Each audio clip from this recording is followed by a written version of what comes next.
Quel statut juridique choisir pour placer la trésorerie de son entreprise dans l'immobilier? C'est ce qu'on va voir en détail dans cette vidéo. Donc aujourd'hui, je suis avec Dimitri Boujard. Salut Dimitri. Salut Maxence. Donc juste avant que je te laisse te présenter, donc pour la petite anecdote, j'ai rencontré donc Dimitri à un séminaire, Quitter la Rat Race live en 2017 organisé par Cédric Anissette. Donc ça c'est la première fois où on s'est vu, puis tu as participé au premier séminaire donc en novembre 2017, donc séminaire sur le business en ligne, séminaire BIO, Business Internet en Or. Tu as fait aussi le deuxième, tu as participé aussi à la troisième édition. Et depuis décembre 2020, tu es également membre de mon mastermind Business et Revenus Passifs et tu es même pour l'année 2022 donc un bonus des avantages le jour où vous allez aussi rejoindre le mastermind. Donc ça fait déjà de nombreuses années qu'on se connaît. Donc j'arrête de parler, je te laisse te présenter pour nous évoquer ce que tu réalises professionnellement, comme tu es avocat au barreau de Paris depuis 1995 et investisseur immobilier. Merci Maxence pour cette petite introduction. Donc effectivement, bonjour, je suis Dimitri Boujard, l'avocat investisseur. Je suis avocat inscrit au barreau de Paris depuis 1995. Je suis également investisseur immobilier depuis 2000. Donc j'ai beaucoup de recul sur l'investissement immobilier et l'aspect pratique de l'investissement immobilier. Je suis également conférencier dans de nombreux séminaires immobiliers professionnels et je suis aussi entrepreneur et plus exactement infopreneur. Voilà. Alors, pour rebondir par rapport à l'objet de la vidéo, donc pour ma part, je suis expatrié à Tallinn, capitale de l'Estonie depuis avril 2018, mais je sais que si vous êtes entrepreneur, donc ça n'a rien à voir à l'Estonie, on a beaucoup de statuts juridiques, beaucoup de paperasse, de questionnements, ce genre de choses. Quand on est entrepreneur, l'objectif c'est de servir et d'utiliser son entreprise pour réaliser des bénéfices. Et ensuite, ces bénéfices, on va en partie ou en totalité les réinvestir pour réaliser un patrimoine. L'immobilier, c'est le placement favori des Français. Et toutes les personnes que tu accompagnes sachent l'importance de l'immobilier. Et évidemment, quand tu es un entrepreneur, c'est là où tu vas pouvoir nous apporter ton expertise. Quel statut juridique on doit réaliser, comment ça se passe, quelles sont les dernières nouveautés ou les dernières lois à ce sujet. Je te laisse tout nous évoquer. Effectivement, donc on part du principe que vous êtes entrepreneur avec votre société. Le sujet traité, c'est celui des sociétés. Et si vous êtes entrepreneur individuel, de toute façon, il est relativement rare qu'en entreprise individuelle, on réalise d'énormes chiffres. Par contre, en société, vous allez pouvoir réaliser de gros bénéfices et même parfois vous allez réaliser une grosse plus-value en cas de revente de la société, ce qui est encore autre chose. J'ai ce cas parmi mes clients évidemment. Donc, vous avez de la trésorerie stockée à l'intérieur de votre entreprise après que celle-ci ait subi l'impôt sur les sociétés. Et là, on a schématiquement deux choix. Soit on laisse la trésorerie dans la société et c'est directement la société qui va se servir de cet argent pour investir dans l'immobilier. Alors personnellement, si je vous ai donné ce choix en premier, c'est parce que je ne l'aime pas, pour une raison assez simple. Si ensuite vous décidez d'arrêter l'activité et de fermer l'entreprise, la société plus exactement, vous allez avoir une difficulté majeure puisque vous aurez des actifs immobiliers logés dans la société et qu'allez-vous en faire? Vous allez devoir les revendre pour pouvoir fermer l'entreprise. Donc, c'est une mauvaise idée déjà pour ce premier aspect. Si au contraire, vous voulez céder votre société, les parts sociales ou les actions, et je vais revenir sur le choix de la forme sociale, donc si vous voulez céder les parts sociales ou actions de votre société, vous allez aussi vendre en même temps les biens immobiliers. Et là encore, c'est une cata. Donc, premier conseil, n'utilisez pas directement la société qui génère les bénéfices pour réinvestir dans l'immobilier. En règle générale, c'est une mauvaise idée. En revanche, deuxième choix, vous pouvez décider d'externaliser la trésorerie en vous la versant ou en la versant à une autre société pour justement utiliser la dite trésorerie, cette fois-ci pour réinvestir dans l'immobilier à travers une société ou en nom propre. Alors revenons peut-être sur le choix entre la SARL et la SAS, puisque ce sont les deux formes sociales les plus couramment utilisées en France. Est-ce que tu vois à quoi correspondent les acronymes SARL et SAS? Alors, SARL, Société à responsabilité limitée. Ouais, Et SAS, t'as dit? SAS. Incapable de le dire, là je connais rien dans les statuts. Société par action simplifiée. Elles ont leur déclinaison avec des associés uniques, puisque SARL ou SAS, on a plusieurs associés. Donc pour la SAS, ça va être la SASU, Société par action simplifiée unipersonnelle. On rajoute juste un petit U. Par contre, la SARL se transforme en EURL, Entreprise unipersonnelle à responsabilité limitée, ce qui ne rend pas totalement justice à la forme sociale, puisque bien qu'on dise entreprise unipersonnelle, c'est une véritable société, c'est-à-dire une personne morale juridiquement distincte de son associé. Donc voilà pour ce petit clin d'œil sur les acronymes. Dans l'immobilier, on est très friand d'acronymes, on en utilise des TOM, LMNP, LMP, SCI, BIC, SAS, etc., etc. Donc retenez bien deux formes sociales majeures, SARL ou son pendant EURL pour associé unique, SAS ou le pendant SASU pour un seul associé. Le choix de la forme sociale a une incidence sur la trésorerie. Pourquoi? Parce que dans les deux cas, je pars du principe que votre société est à l'impôt sur les sociétés. Elle supporte donc l'IS qui en France est à 15% jusqu'à 38 120 € de bénéfices et à 25% au-delà. Mais après, une fois que la société a payé son impôt sur les sociétés, on a l'argent. Et là, il faut le récupérer. Complètement. Le plus souvent, c'est la même chose en Estonie. On se verse l'argent et là, on supporte une taxation. En Estonie, la taxation est de 20% si on passe de la société directement en nom propre. Voilà, donc simple et efficace. Quel que soit le montant. En Donc ça, plus. c'est assez Voilà. simple. Alors, depuis quelques années, en France, si on fait ça, on peut choisir ce qu'on appelle la flat tax. En bon français, ça donne le prélèvement forfaitaire unique, PFU. Et donc, ça c'est simple, c'est 30%. Donc, vous versez 10 000 € de dividendes, vous payez 3 000 € à titre personnel, attention, c'est plus la société qui paye, c'est vous. Et ensuite, vous avez 7 000 € net dans votre poche. Mais quand même, on supporte 30% de flat tax. Une utilisation plus judicieuse de la trésorerie pourrait consister à créer la fameuse holding. Je pense que tu sais que c'est très à la mode en France, la holding, notamment par les investisseurs immobiliers. Et donc, vous créez une holding, elle prend une participation dans votre société opérationnelle, la société commerciale, EURL, SARL, SAS, SASU, peu importe. Et les dividendes qui vont remonter vers la holding ne vont plus être fiscalisés sur la base de 30%, mais sur la base d'un forfait de charge de 5%, lui-même fiscalisé à l'IS. Donc on va se retrouver avec une fiscalité à 2 à 3% au sein de la société contre 30% en nom propre. Ok, donc ce qui est énorme comme différence par rapport à ce que tu viens d'évoquer. Exactement. Et là, la holding va elle-même faire redescendre la trésorerie vers une ou plusieurs sociétés spécialisées dans l'investissement immobilier. Et le plus souvent, il va s'agir de la fameuse SCI.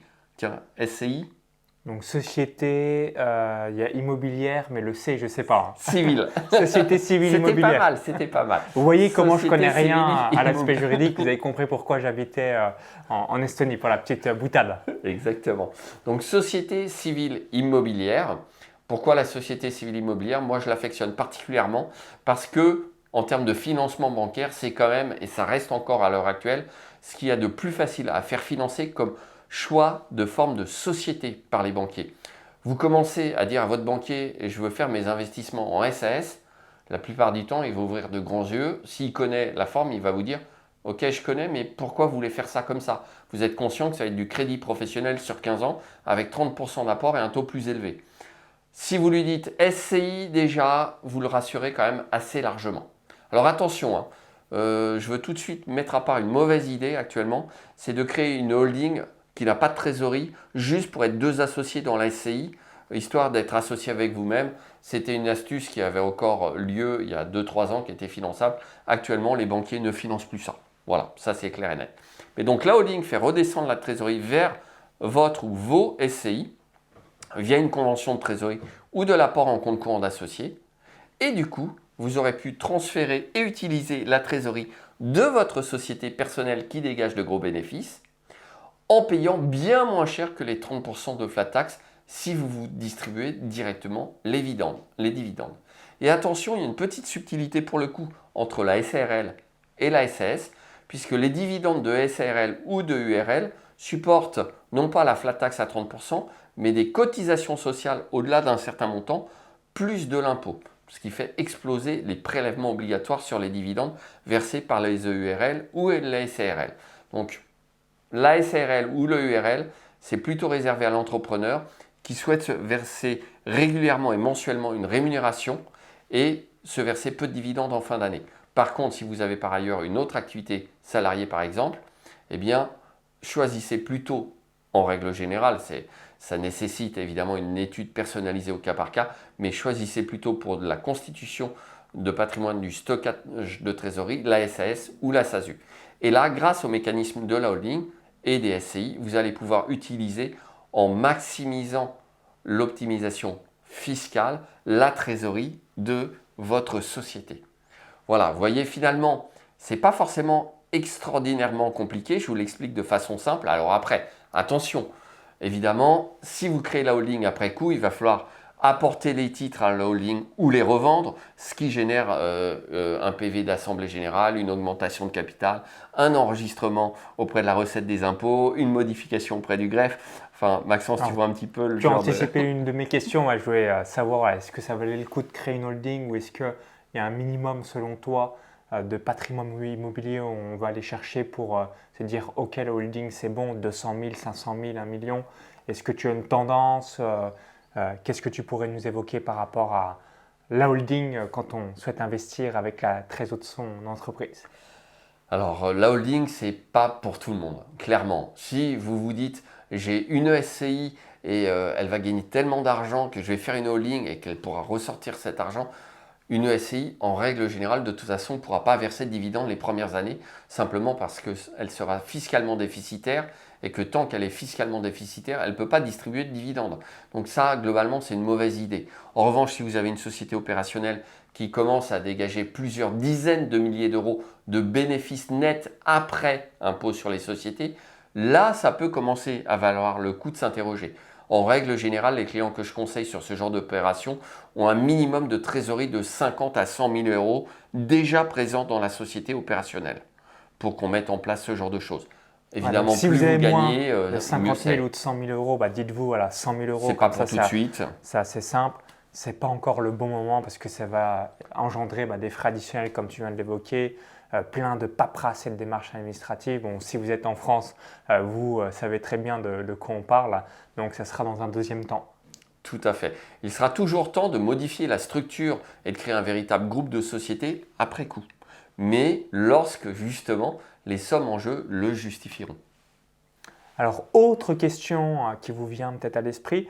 Ok, donc merci Dimitri. Donc, si on a une trésorerie, est-ce que si notre trésorerie est plutôt limitée, donc typiquement on a 10 000 euros, est-ce qu'on peut quand même bénéficier de l'effet de levier bancaire, donc en l'occurrence avoir un financement auprès d'une banque? Et là, est-ce que tu as des conseils concernant les statuts juridiques à avoir? Est-ce que non, de toute façon, vous allez avoir que des non, non, non, non, non, non, non par rapport à tous les organismes bancaires, puisque votre dossier n'est pas sexy à leurs yeux et du coup, bien, focalisez-vous à avoir une trésorerie maximale pour ensuite avoir un crédit IMO. Je te laisse nous partager tout ça pour avoir un petit peu la tendance, comme de nombreuses lois ou alors de nombreux changements ont eu lieu depuis le 1er janvier 2022. Effectivement, si vous n'avez qu'assez peu de trésorerie, vous pouvez néanmoins mettre en place un mécanisme relativement simple. Au lieu de créer une holding, vous créez une SCI et votre société opérationnelle prend directement une participation dans la société civile immobilière, un minimum de 5%. Vous êtes l'autre associé en tant que personne physique et votre société opérationnelle va faire un apport en compte courant d'associé dans la SCI et les 10 000 euros pourront servir d'apport et donc faciliter le financement et l'obtention du prêt bancaire. À l'heure actuelle, il y a quasiment plus de banquiers qui prêtent à une SCI sans un minimum de 10 à 15% d'apport. Ça, c'est une chose claire et nette. En revanche, si par ailleurs vous détenez déjà des biens en nom propre, évidemment, votre situation en est d'autant améliorée pour obtenir des crédits bancaires. Si vous avez déjà une SCI qui possède un ou plusieurs biens, potentiellement, certaines banques, mais il faut passer par des courtiers spécialisés, peuvent vous aider à obtenir de nouveaux crédits bancaires via cette société civile immobilière. Petite précision, je parle là de sociétés civiles immobilières qui sont assujetties à l'impôt sur les sociétés, donc des SCI à l'IS. Je n'évoque quasiment plus le cas des sociétés civiles immobilières à l'IR, impôt sur le revenu, car les sociétés civiles immobilières à l'IR ne peuvent faire que de la location nue. Alors les puristes me diront oui, mais on peut dans la limite de 10% global du chiffre d'affaires faire de la location meublée. Oui, en pratique, je n'ai jamais rencontré ce genre de cas. Donc oubliez l'histoire de la tolérance de 10%, s'il vous plaît. Gardez à l'esprit, SCI à l'IR, location nue, mais c'est comme si vous achetiez en nom propre pour faire de la location nue. Régime fiscal des revenus fonciers, c'est une catastrophe pour l'investisseur. Donc je ne parle que de la SCI à l'IS. Mais voyez, c'est relativement simple. Prise de participation de 5 à 10% dans la SCI à l'IS, transfert de trésorerie via de l'apport en compte courant d'associé. Et là, ça va très bien marcher. Autre astuce pratique, pour lever de la dette bancaire, associez-vous avec quelqu'un qui a une capacité d'emprunt. Puisque en matière de SCI, on peut utiliser l'adage « l'union fait la force ». Il n'a jamais été aussi vrai que pour lever de la dette bancaire en SCI.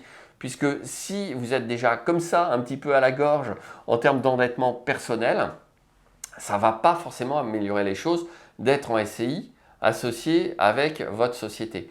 Par contre, si vous avez votre meilleur ami, votre père, votre sœur qui a une capacité d'emprunt, là, le banquier va additionner la capacité d'emprunt et le patrimoine des deux. Alors 2 ou plus, je déconseille plus de 5 associés, après ça commence à devenir un petit peu le bazar pour la gestion interne et pour les prises de décision en SCI. Mais voilà, 2 à 4 associés, voire 5, vous additionnez la capacité d'emprunt totale et là, vous obtenez de nouveau une capacité d'emprunt. Et comme je le dis toujours un petit peu en plaisantant, il vaut peut-être mieux prendre 50% d'un projet que 100% de rien du tout. Excellente analogie. Donc pour finir sur une dernière question, donc merci déjà pour toutes les infos que tu as pu nous partager. Quelles sont les 3 principales erreurs que tu observes, notamment par rapport aux entrepreneurs qui souhaitent investir leur trésorerie dans l'immobilier? Est-ce que j'imagine, avec toutes les personnes que tu as accompagnées, tu dois bien avoir un top 3 des erreurs les plus fréquentes, récurrentes? Je te laisse tout nous dire. Alors, top 3 des erreurs les plus fréquentes. Il y en a effectivement beaucoup, mais je le vois à travers des anecdotes que j'ai avec mes propres clients, qui prêtent parfois vraiment un sourire, même des gens qui sont dans le milieu immobilier. Je vous donne un exemple. La première erreur, c'est déjà de mal s'entourer. Ok. Là, en l'occurrence, quand on fait de l'investissement immobilier, on a besoin de conseils. Vous êtes chef d'entreprise, vous n'êtes pas spécialisé sur l'investissement immobilier. Et quand bien même vous seriez dans le domaine de l'investissement immobilier, je vais prendre par exemple quelqu'un qui est marchand de biens ou quelqu'un qui gère un réseau d'agences immobilières, ce n'est pas pour autant que la personne va être un spécialiste de la fiscalité immobilière.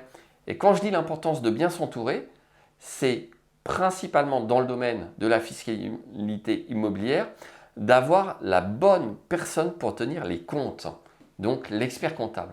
Il s'avère que parmi mes clients, j'en ai un qui est dans l'immobilier, qui investit un tout petit peu à la marge parce qu'il n'a pas le temps d'investir à titre personnel. Et donc, il a parmi les 3-4 investissements une colocation. Alors moi, colocation, évidemment, tout de suite, ça fait le tilt, je pense à meubler. Et donc, qui dit meubler dit régime des bénéfices industriels et commerciaux, et BIC. Et là, je vois son avis d'impôt et je ne vois que des revenus fonciers.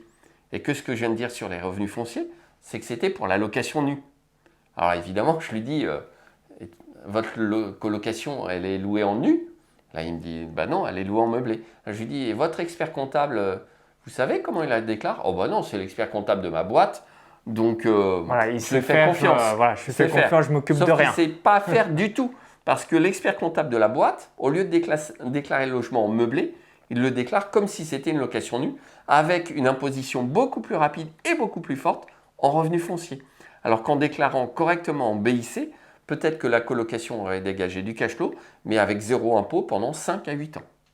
Donc là, un gros impact pour l'investisseur d'être malheureusement mal conseillé par quelqu'un qui ne connaît pas le domaine. Ça ne veut pas dire que l'expert comptable est mauvais, ça veut dire qu'il sort de son champ de compétences qui est le droit des affaires et la fiscalité des sociétés commerciales pour entrer dans un autre champ de compétences où là, on a des experts comptables spécialisés sur la fiscalité du meublé et des SCI à l'IS. Et sortant de son champ de compétences, il commet une erreur et comme le client est fiscalisé dans une tranche à 45% d'impôt plus 17,2 de prélèvements sociaux, il paye plus de 60% d'impôt sur sa colocation qui normalement ne devrait l'assujettir à aucun impôt pendant peut-être 5 à 8 ans. Donc première grosse erreur, ne pas avoir les bons interlocuteurs, en tout cas être mal entouré. D'accord ? Deuxième grosse erreur, c'est se lancer dans l'investissement immobilier sans anticiper. Ok. Ça, c'est une évidence. Principalement sur le juridique et le fiscal. Et comme j'ai coutume de dire, vous vous dites, ok, j'ai trouvé une super affaire, c'est rentable, donc j'ai fait mes petits calculs avec mon tableur Excel parce que les investisseurs immobiliers adorent les tableurs Excel. Donc ils font leur truc, ils mettent leurs formules au lieu d'utiliser des outils qui existent sur Internet qui sont déjà super bien faits et qui en plus vont intégrer leur fiscalité. Non, ils méconnaissent les outils, mais on ne peut pas tout savoir évidemment. Et donc ils se lancent là-dedans, ils se disent, la fiscalité, je verrai plus tard. Et malheureusement, en fiscalité, plus tard, c'est trop tard. Ça, c'est clair et net. Donc la fiscalité, vous devez l'anticiper en même temps que l'achat immobilier, à peine d'avoir des conséquences extrêmement lourdes et compliquées à redresser. Donc deuxième grosse erreur, le manque d'anticipation. Et enfin, troisième grosse erreur, c'est la méconnaissance, tout simplement, de l'environnement juridique et fiscal. C'est différent de l'anticipation parce que l'anticipation, c'est une absence de vision. On se dit, ok, je sais qu'il y a des choses à creuser, mais je verrai plus tard. Tandis que la méconnaissance, c'est soit carrément l'ignorance qu'il existe des choses à voir, ou alors la mauvaise connaissance. Pour moi, c'est un double sens, ce terme méconnaissance. C'est soit l'ignorance, soit la mauvaise connaissance. Alors, je ne parle pas au sens étymologique du terme pour les puristes. Mais pourquoi j'associe les deux? Parce que l'ignorance, on ne sait pas que, par exemple, dans certaines communes en France, il existe un permis de louer. Bah oui, si on ne se renseigne pas, on ne le sait pas. Et là, on fait ces petites choses, et puis le jour venu de mettre en location, on veut le faire, et puis il y a la mairie qui dit « Ah, au fait, il faut nous demander la permission ». Parce qu'en France, chose merveilleuse qui n'existe pas en Estonie, je pense, dans certaines communes, vous avez beau avoir un logement refait à neuf, il faut demander l'autorisation préalable à la commune pour le mettre en location. C'est quand même merveilleux. Donc ça, c'est carrément l'ignorance, et vous ne pouvez pas vous permettre d'ignorer les lois juridiques et fiscales en France. Sinon, vous allez encore une fois droit dans le mur. Donc, ignorance et mauvaise connaissance, c'est ah, ça ne fonctionne pas comme ça, mais je croyais que typiquement, là j'ai un autre exemple, c'est le congé. Vous donnez congé à un locataire parce que vous voulez par exemple changer de mode d'exploitation. Votre locataire loue votre logement en nu, puis vous êtes aperçu que vous pourriez le louer en meublé et en courte durée avoir une renta beaucoup plus intéressante. Et donc, le propriétaire donne congé. Alors déjà, je ne suis pas sûr qu'il connaisse forcément le délai. Et puis surtout, il croit qu'il peut donner congé parce que le bail arrive à la fin, mais il ignore que pour donner congé, il faut avoir un motif prévu par la loi. Il y en a 3.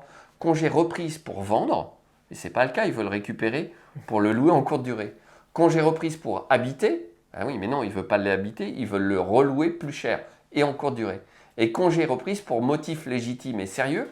Et croyez-moi, louer en courte durée plus cher, ce n'est pas un motif légitime et sérieux au sens de la loi.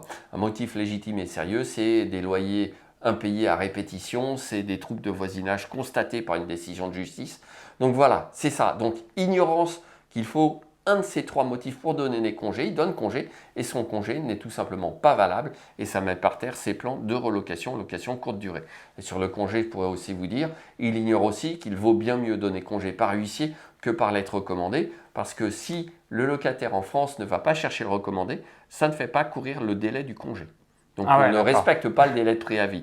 Donc rien de plus simple pour un locataire de rester dans le logement quand il veut rester et qu'on lui a donné congé par lettre recommandée. Il ne va pas chercher le recommandé Et le bail, si c'est de la location nue, repart sur une nouvelle durée de 3 ans. Tandis que si on donne congé par voie d'huissier, eh bien là, de toute façon, le délai de préavis commence à courir. Donc, ignorance de la loi. C'est vraiment les 3 écueils majeurs, les 3 erreurs majeures que commettent souvent des investisseurs immobiliers. Merci Dimitri pour tous tes conseils riches et denses que tu nous as partagés dans cette vidéo. Si vous êtes jusqu'ici, cliquez sur le petit bouton like et partagez la vidéo à tous vos amis entrepreneurs, investisseurs qui se posaient des questions par rapport à l'aspect juridique. Ça va vraiment les aider, les aiguiller. Si vous êtes encore là, vous dites peut-être ok Dimitri, où est-ce que je peux te retrouver? Comment tu peux me mentorer, me coacher, m'aider, bref, répondre à toutes mes questions. Donc, je vais te laisser nous expliquer où est-ce que les personnes peuvent te retrouver. Puis par la même occasion, comme tu as aussi un podcast, le droit d'investir, rendre le droit compréhensible pour tous. Donc là, comme tu l'as parfaitement évoqué, si vous avez aimé la vidéo, vous allez avoir d'autres contenus additionnels de la part de Dimitri. Donc je te laisse tout nous dire pour les personnes qui souhaitent aller plus loin avec toi. Merci Maxence. Donc vous pouvez me retrouver très simplement sur YouTube, l'avocat investisseur, sur Instagram, l'avocat investisseur. J'ai un site internet www.cabinet-du6boujard.com. Vous pouvez prendre un rendez-vous directement avec moi. Alors, ce sont des véritables consultations juridiques avec avocat.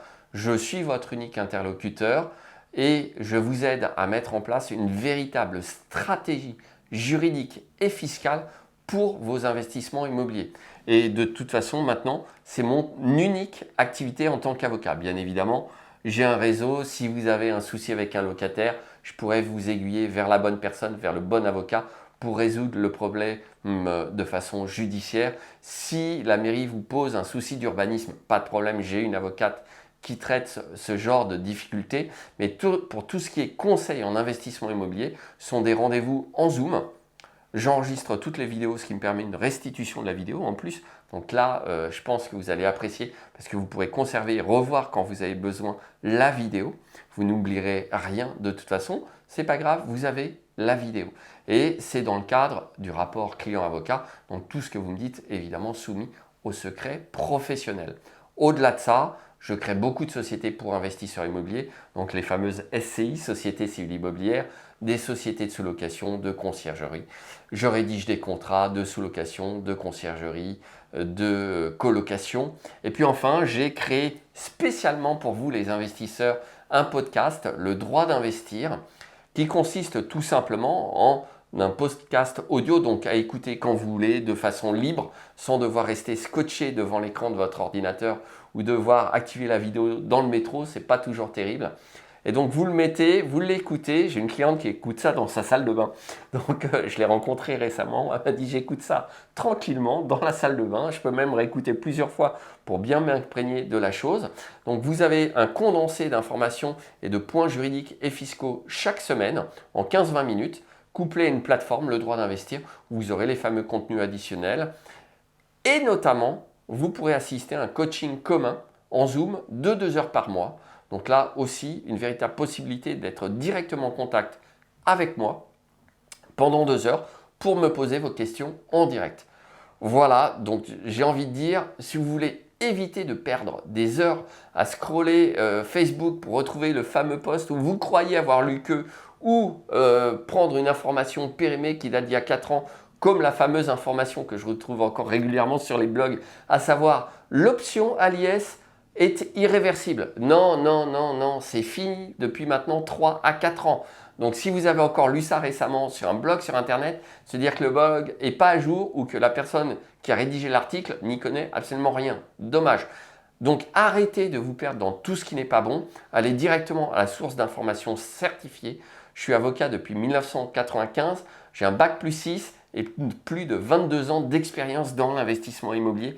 Donc là, ne vous inquiétez pas, ce que je vous dis, c'est du sûr, c'est du vérifié.